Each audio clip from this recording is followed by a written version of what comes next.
বলছি দাদা আমার মনে কিছু আপনাদের কাছে জিজ্ঞাসা করা কিছু আছে। আমি আসলে কিছু জিজ্ঞাসা করতে চাই যে আপনাদের কিরকম কি পরিস্থিতি আছে এখন, আর্থিক পরিস্থিতি কেমন আছে, হ্যাঁ কি কত পান, হ্যাঁ কোথা থেকে মাল মেটেরিয়াল আসে, কিভাবে বিক্রি করেন আপনারা, সমস্ত কিছু। তো আমি কিছু জিনিস এখানে আমি নোট করে এনেছি মোবাইলে, তো সেইগুলো ধরি মূলত প্রশ্ন করবো আপনাদেরকে।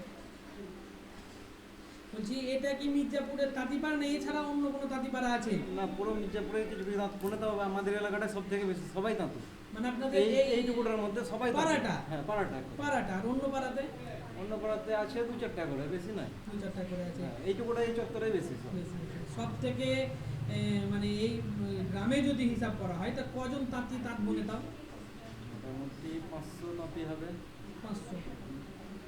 বলছি এছাড়াও কি এমন কোনো তাঁতি আছে যারা তাঁত ব্যবসা থেকে চলে গিয়ে অন্য কোনো ব্যবসাতে লেগে গেছে? তাঁত ব্যবসা আমাদের তো এখানে 2-3টে অফিস আছে বড় বড়। একটা রুমলেস, একটা ব্লক অন, আর একটা খাদি। 3টে অফিসেই কাপড় এনে। আর আমরা বলি বাজারের কাপড়, বাজারের ছোটো ছোটো মহাজনের। ও ছোটো ছোটো মহাজনদের কাপড়। আর 3টে বড় অফিস আছে। বড় অফিস আছে। রাজ্যে সাপোর্ট করে ওদেরকে, কেন্দ্র সাপোর্ট করে। আর বলছি এখানে সবাই নিজের ঘরেই তাঁত বোনে না অফিস আছে সামনে, আলাদা করে অফিস আছে? ওইখানে গিয়ে সবাই তাঁত বোনে? 120 জন 25 জন কন্টিনিউ কোনো গেলে দেখতে পাবেন যে তাঁত বুনছে ওরা। তো কোথায় সব থেকে বেশি লাভ তাঁত বুনে, ওখানে না এখানে বসে লাভ? দেখেন এবার লাভটা হচ্ছে যে যেমন বুনতে পারে। কোনকার কাপড়ের এই যে ডিজাইনগুলো হবে আরো ভালো ভালো হবে, টাইম লাগবে, এটা তাড়াতাড়ি হবে না। আপনাদের কি রকম ওটাতে ইনকাম একটা আছে? মেশিন দিন থাকে। এটা হলো কথা আমার। দেখেন এটা তো দুটো মেশিন আছে, যেমন এই তাতে দুটো মেশিন মানে কি একসঙ্গে দুটো কাপড় হবে? না, দুটো কাপড় না, পার ডিজাইনটা মেশিনে হবে। কলকাটটা আমাদের কিন্তু পাওয়ারটা মেশিনে না, পাইবো না, এই ডিজাইনটা এখানে হবে।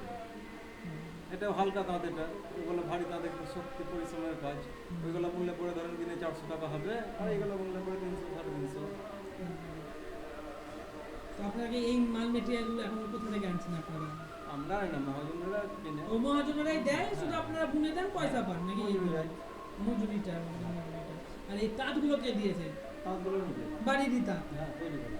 তাহলে আগে আপনাদের যে পূর্বপুরুষরা ছিলেন তারা নিশ্চয়ই তাঁত বুনতেন, তো তারা কোথা থেকে মাল মেটেরিয়াল গুলো জোগাড় করতেন? ওরকম একইভাবে? একইভাবে। তো তাহলে তো এই হিসাব মতন আপনাদের বেশি খরচা দিতে হচ্ছে এখানে, খরচা দিতে হচ্ছে, কিন্তু মানে মূলধন বেশি লাগাতে হচ্ছে এখানে।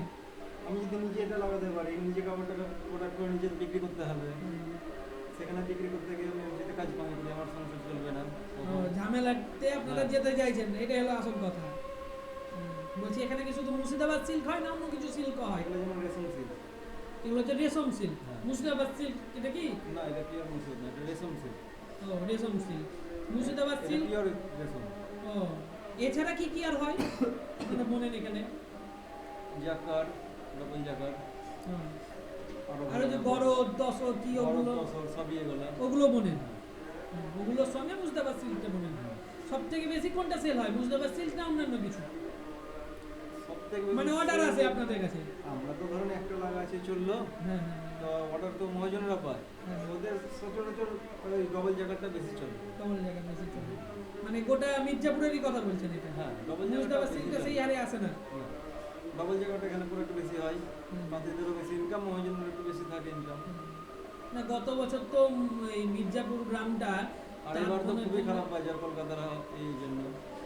ও হ্যাঁ, না সেটা বলছি না, আমি বলছি যে গত বছর তো মির্জাপুর গ্রামটা মুর্শিদাবাদ সিল্ক বোনার জন্য পুরস্কার পেয়েছিল, তো সেটা কিসের জন্য? আপনারা বলছেন যে মুর্শিদাবাদ সিল্ক তো সেইভাবে তৈরি হচ্ছে না, অন্যান্য বেশি হচ্ছে, ডবল জায়গার না কি বলছেন? ডবল জায়গাকেই মুর্শিদাবাদ সিল্ক করে দিচ্ছে, অফিসে করছে একমাত্র। আমাদের এখানে কাজ আছে মুর্শিদাবাদ সিল্ক অফিসে, খাদি অফিস যেটা আছে নকুলটা, সেইখানে আছে।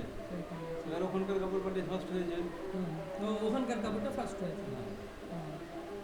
যাই হোক, মির্জাপুরেরই তো নাম আছে, আসল কথা হলো এখানে। আপনারা কোথা থেকে এসেছেন? আমাদের বাড়ি এখানে আছে, আশেপাশেই আমাদের বাড়ি, নতুনগঞ্জ আমার বাড়ি। হ্যাঁ, নতুনগঞ্জ। বলছি আপনাদের বাবা দাদারা সবাই এখানেই তাঁত বুনতেন, এইভাবে বংশ পরম্পরায় তাঁত বোনা? আমার দাদু, বাবা, আমি। তো একটা শাড়ি বুনতে আপনাদের তাও কতদিন সময় লাগে? আমি যে শাড়িটা বললাম এটার নাম জামদানি, এটা বুনতে 3 দিন টাইম লাগে। 3 দিন সময় লাগে। আর যদি মুর্শিদাবাদ সিল্ক তৈরি করেন? ওটা 4-5 দিন 6 দিন, তারপরে আরো খাটনি আছে অনেক এক্সেস। এটা যেমন আমি বিকেলবেলায় খেলতে যাচ্ছি, হয়ে যাচ্ছে তাও 3 দিনে।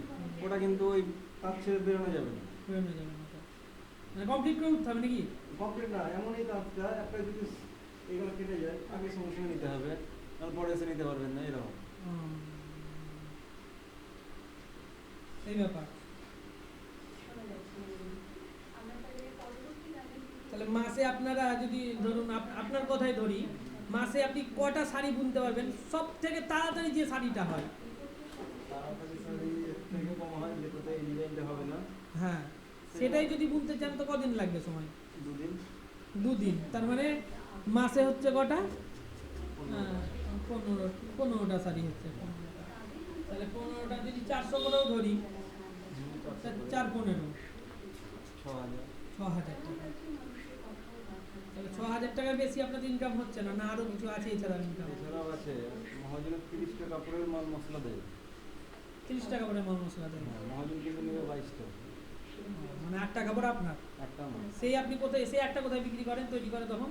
অফিসে দিয়ে দেয়, নাহলে ওই মহিমকে বিক্রি করি, নাহলে অন্য মহিমকে বিক্রি করি, যেখানে বেশি দাম পাই সেখানে দিয়ে দিই। তাহলে তখন ওই শাড়িগুলো কিরকম দাম নেন আপনি? তখন ওই শাড়িগুলো দাম, যেমন এটা মহাজনের কাছে আমি দিয়ে দেয়, এটা 29 টাকা দেয়। মহাজন নেন 2900 টাকাতে, আর আপনি কত করে নেন? মানে আপনার যে 8টা পড়ে থাকলো সেই 8টার হোলসেল প্রাইস কথা বলছি আমি। 2900, সেই একটারই 2900। বলছি এখানে কি সব সময়ই মানে শাড়ির যে বিজনেসটা আছে একই রকম চলে, না কোনো সময় কম বেশি হয়? কম বেশি হয়। খুব খারাপ অবস্থা থাকে। চৈত্র মাসে খারাপ অবস্থায় চলে আসে। হ্যাঁ, তখন কাপড় আমাদের লাইনে কেউ, তখন মনে হয় যে বলতে ভালো লাগে না, কাপড় মনে ঘুরে রাখতে হয়, মহাজনে বলবে কাপড় নেবো না। তাহলে পুজো ঈদ এগুলোতেই বেশি হয় নাকি? হ্যাঁ, এই কাপড়টা এখন কাপড় দাও তো মাত্র এটা খুবই অভ্যাস। তখন যারা ধরুন আমাদের মতন চ্যাংড়া ছিল তারা বাইরে খাতে চলে গেল, ওখান থেকে বেশি পয়সা আসছে। তো বলছি কত দূর দেশে যায়, তাও বিদেশে যায়? হ্যাঁ, বিদেশে যায় না? বিদেশে কিরকম এই শাড়ির চাহিদা আছে আপনাদের? কলকাতা বাজারটা আছে, আর অন্য বাজার বলতে দেশের বাইরে যাই, হ্যাঁ, সেইগুলো ধরেন কোন কাপড় যে আমরা বলতে পারবো না, ওখানে যায়? দেশে ওকে ও দেশে ওকে এইভাবেই চলে যাচ্ছে।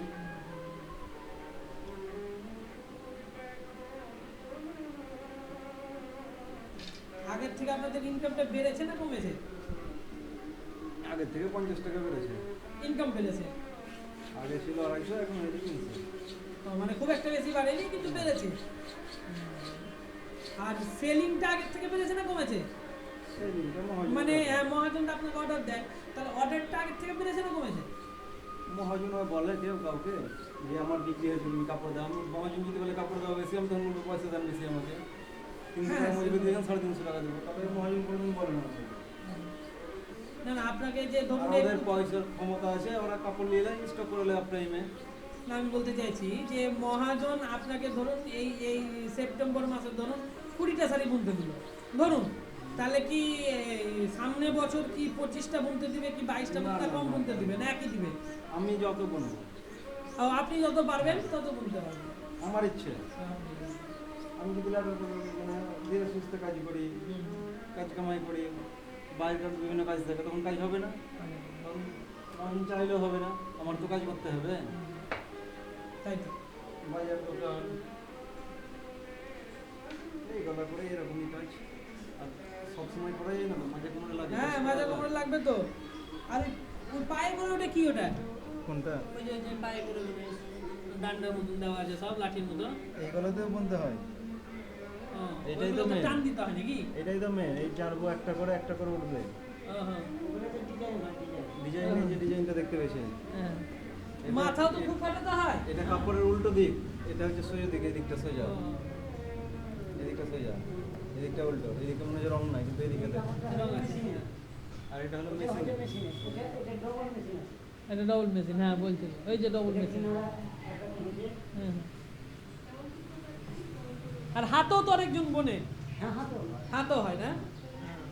এটা এই কিনারাটা হচ্ছে একটা মেশিনে, আর এটা হচ্ছে আরেকটা মেশিন। দুটো মেশিনে দুটো কাজ হচ্ছে, হ্যাঁ। কিন্তু মানুষ তো একজনই চালাচ্ছে। হ্যাঁ। হ্যাঁ, মানুষ তো দুজন। আর এগুলো না হলে হবে না, হ্যাঁ, এগুলো না হলে হবে না।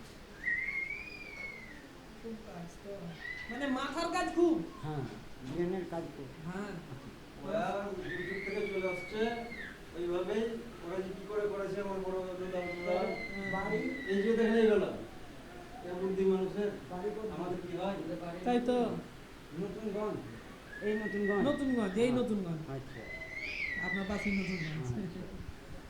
তোর টিভি চ্যানেল আছে নাকি? হ্যাঁ, আমাদের ইউটিউব আর একটা ইয়েতে আছে ফেসবুকে, র্যান্ডম টিঙ্কু নামে। এই মুর্শিদাবাদে যাই বিভিন্ন জায়গা, দেখি মানুষকে কতটা জায়গাটাকে, আমাদের রাজ্যটাকে, আমাদের হ্যাঁ। দেশটাকে কতটা উঁচু করে তুলতে পারছি ঠিক তো। মানুষের সামনে।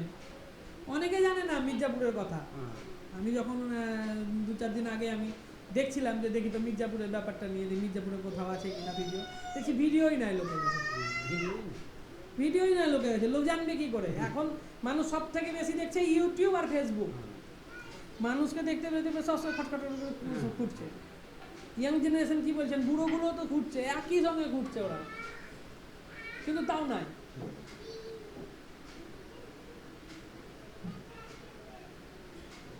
দাঁড়াবে। এটা আমার ছেলে কামড়ি, ও, আর এটা আমার ভাইপো, ভাই। ভাইয়ের ছেলে। হ্যাঁ, এটা ভাইয়ের ছেলে, আর এটা আমার নিজের ছেলে। হ্যাঁ, আমার পেছনে কাঁট আছে, পিছনে থাকে। আমি সেরকম কাঁট নিই না, অল্প সব লাগানো আছে আপনার তাতে? লাগা আছে। ও আমার কাপড় এরকম লয়, হ্যাঁ, এরকম লয়। আপনি ছবি তুললে এগুলো তুলবে, হ্যাঁ। ফ্যান চাপে সারবো ভাই। অনুপ্রদান ভাগ করে যাবে উপর কাটা চলে দিয়েছি ও ঠিক আছে। হ্যাঁ,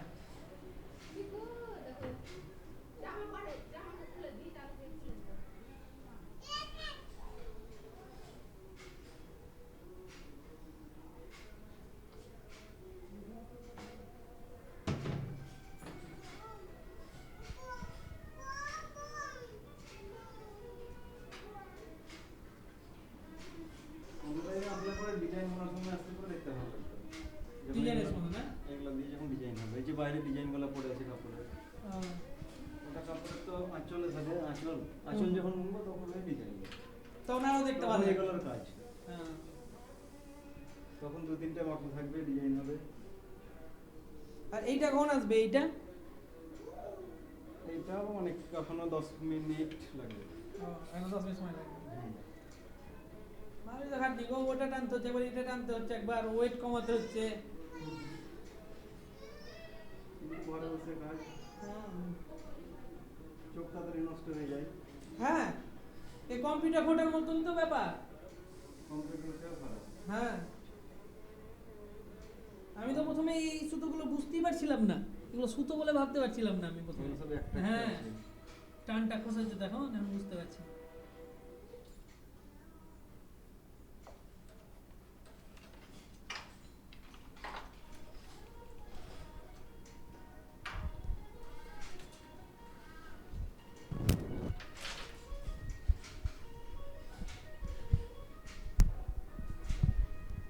এই যে কোন যুগ যুগ থেকে করে আসছে, আমাদের দ্বারা এখন সম্ভব নয়, তো একবার পর্যন্ত। তৈরি করাই সম্ভব হতো না। একটার পর একটা চেঞ্জ হতে হতে চলে আসছে। হ্যাঁ। এবার আমাদের পরের জেনারেশনটা হয়তো আরো আধুনিক সব বলবে। হুম।